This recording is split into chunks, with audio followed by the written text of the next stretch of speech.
50 giorni dopo la Pasqua, gli ebrei festeggiavano la Pentecoste.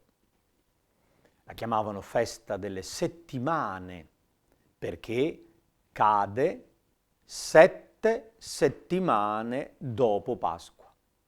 Il 7 è un numero simbolico di pienezza.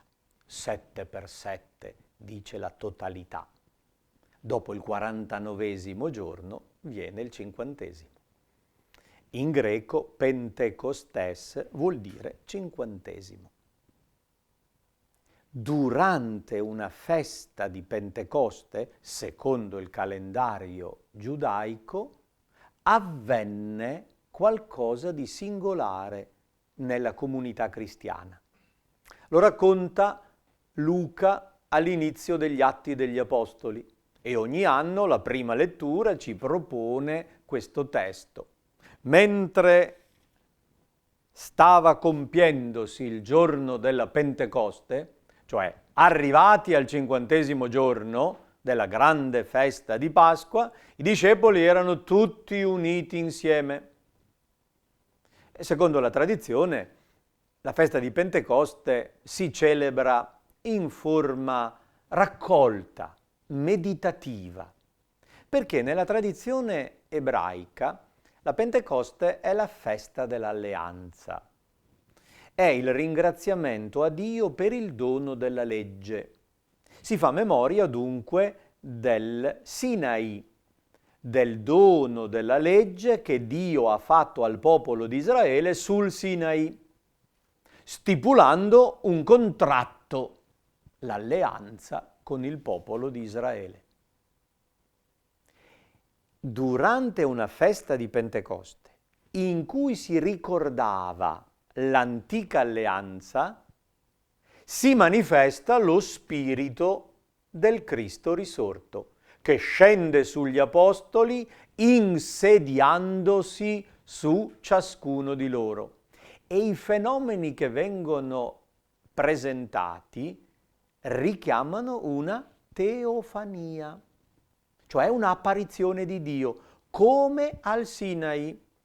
Vento, tuono, fuoco dal cielo. Sono manifestazioni potenti di tipo fisico della azione di Dio. Lo spirito assume forma di lingua di fuoco. La lingua richiama il parlare, il fuoco ha una valenza simbolica grandiosa, come luce, come calore, come energia. E lo spirito è questo.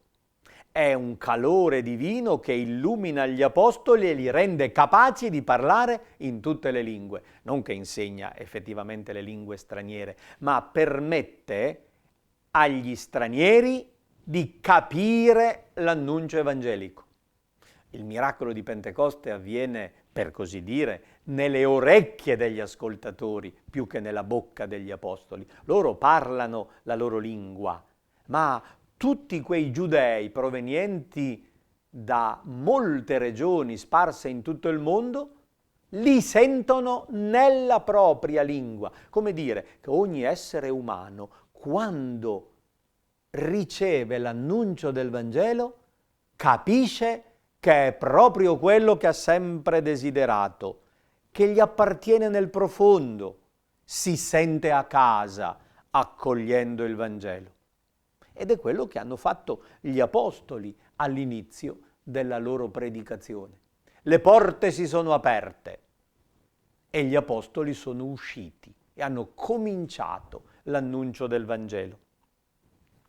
Il Salmo 103 ci propone ogni anno uno splendido quadro di lode al Creatore e dopo aver celebrato le opere del creato chiediamo al Signore che mandi il suo Spirito a rinnovare la terra. È una nuova creazione, il dono dello Spirito. Il Vangelo, tratto dal testo secondo Giovanni, ci riporta al clima del cenacolo e ci ripropone alcuni versetti che abbiamo già letto nelle domeniche precedenti. di nuovo la promessa dello Spirito Paraclito, con la precisazione: Lui vi insegnerà ogni cosa e vi ricorderà tutto ciò che io vi ho detto. Lo Spirito Santo, mandato dal Padre nel nome del Figlio, ricorda l'opera storica e insegna tutta la verità. Rende i discepoli capaci dell'incontro autentico con Dio, li rende capaci di annunziare ad altri quella ricchezza che hanno ricevuto. Ma è l'Apostolo Paolo il grande teologo dello Spirito Santo. Per questo ci è proposta come seconda lettura una splendida pagina dalla lettera ai Romani, al capitolo 8, vertice dell'epistola, manifesto della vita cristiana nello Spirito Santo. San Paolo contrappone la carne allo spirito. Conviene precisare bene questi due elementi, perché carne non indica né la bistecca, né il corpo, né la sessualità, ma designa piuttosto quello che noi chiameremo l'istinto, l'inclinazione cattiva del nostro carattere. La carne è il nostro io, ovvero il nostro egoismo, è quell'atteggiamento di chiusura in noi stessi. La carne è il nostro carattere brutto, inclinato al male. È quello per cui ognuno di noi dice: sono fatto così, sono io, è il mio modo di essere. Dobbiamo riconoscere che siamo fatti male, che il carattere è brutto, che ci sono questi difetti e questi limiti.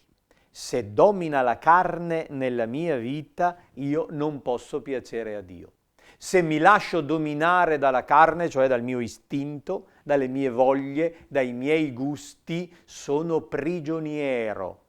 Dico di fare quello che voglio, ma in realtà faccio quello che il mio padrone, l'istinto, mi costringe a fare. Tant'è vero che qualche volta ammetto: non ce la faccio, è più forte di me. Chi è il soggetto di questa frase? È più forte di me. Chi? La mia carne, il mio istinto. Cristo ci ha liberati da questo dominio della carne. Non siamo più sotto il potere della carne, ma siamo sotto l'azione dello Spirito. Ecco l'altra parte grandiosa. Lo Spirito non è un concetto astratto, è lo Spirito Santo, la vita di Dio, l'amore di Dio, quel fuoco divino che illumina, riscalda, dà energia. È la forza che viene da Dio. Non ho solo il mio istinto, ho anche lo Spirito Santo. Mi è stato regalato. È lo Spirito di Gesù che è entrato in me e fa parte della mia vita e vince quel lato oscuro del mio carattere e mi dà la forza di vivere in modo nuovo, di vivere come Cristo. Noi non siamo debitori verso la carne per vivere secondo i desideri carnali, perché se vivete secondo la carne, voi morirete. Invece, se aiutati dallo Spirito fate morire le opere della carne, vivrete. Ecco la mortificazione. Fare morire le opere istintive, egoiste, quelle del carattere inclinato al male. Guidati dallo Spirito di Dio, noi siamo figli di Dio. Grazie allo Spirito possiamo rivolgerci a Dio chiamandolo papà. Dal di dentro lo Spirito prega in noi, ci insegna a pregare, ci rende eredi, coeredi di Cristo.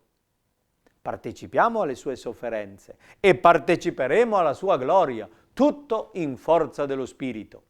lo Spirito di Cristo donato agli Apostoli inaugura e realizza la nuova ed eterna alleanza, quella in cui noi siamo uniti strettamente a Dio come figli al Padre.